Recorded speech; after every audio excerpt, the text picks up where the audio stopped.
Well, here today, I got a little bit of time to kill. It's like 9 o'clock in the morning and I got to go outside and cut up a bunch of trees, and I don't want to make a whole bunch of noise this early. My neighbors are a couple 100 feet on either side of me, but they're old. I don't want them coming over and bitching. So I figured I'd work on this thing. I got it for free. It's a heavy duty grinder from a machine shop. They were going to throw it out because it quit working. It would just, when you flipped it on, it would just sit there and hum. And I figured it's free. For anything, I can just scrap it if I can't get it working. But when I took it off of its pedestal over there, brought it over here, and as soon as I flipped it up, because all your wiring and everything's down here underneath, I flipped it up, and this is what I found.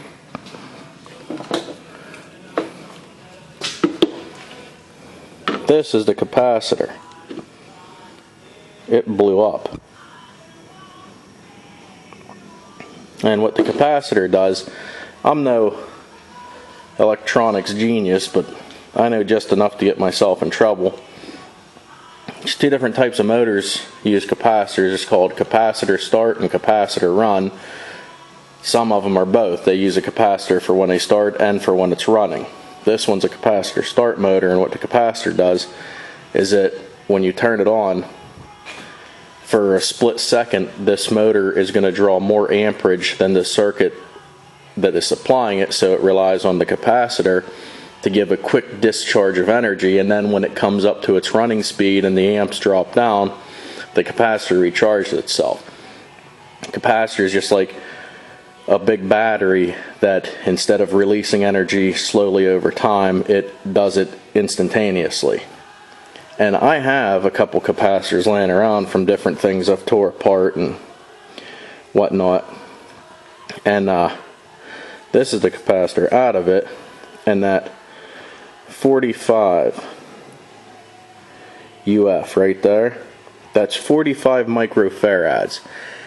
And I don't exactly know what a microfarad is, but I know a farad is 6.25 billion electrons.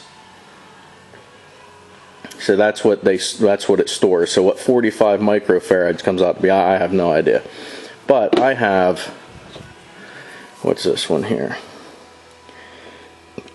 I have this one. It's a 7.5 microfarad. And I have, what's this one? It's so damn hard to see through this camera. There it is right there. 10 microfarads at 370 volts. So I'm gonna stick the bigger of the two in and see what happens. Like I said, I don't want to buy one for this because I got this thing for free. But it's a nice grinder. It's big, it's heavy duty. This stinking thing, just this portion of it alone weighs like 100 pounds. So I'll hook this puppy up and we'll take it over to the pedestal there and see what we get. So we'll see you in a few. Alright, cap's in, it's plugged in, let's see what it does. Hopefully it don't blow up.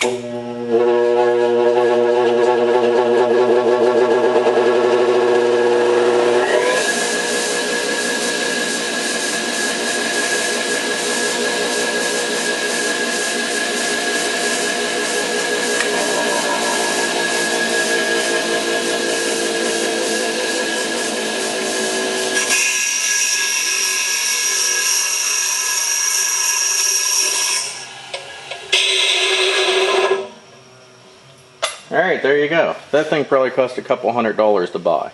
Now for junk I had laying around, I got a free bench grinder. I know, seems to work good. It's big too. So, one man's junk could be another man's treasure. There you go. I just figured that'd be interesting to share. I got to tell you something else too about these capacitors.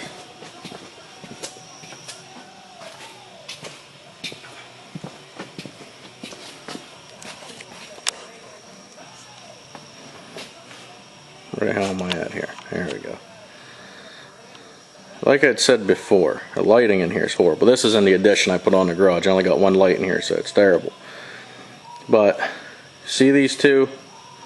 This one right here and this one right here. No matter how the capacitor is configured, you're going to have 2 points on here.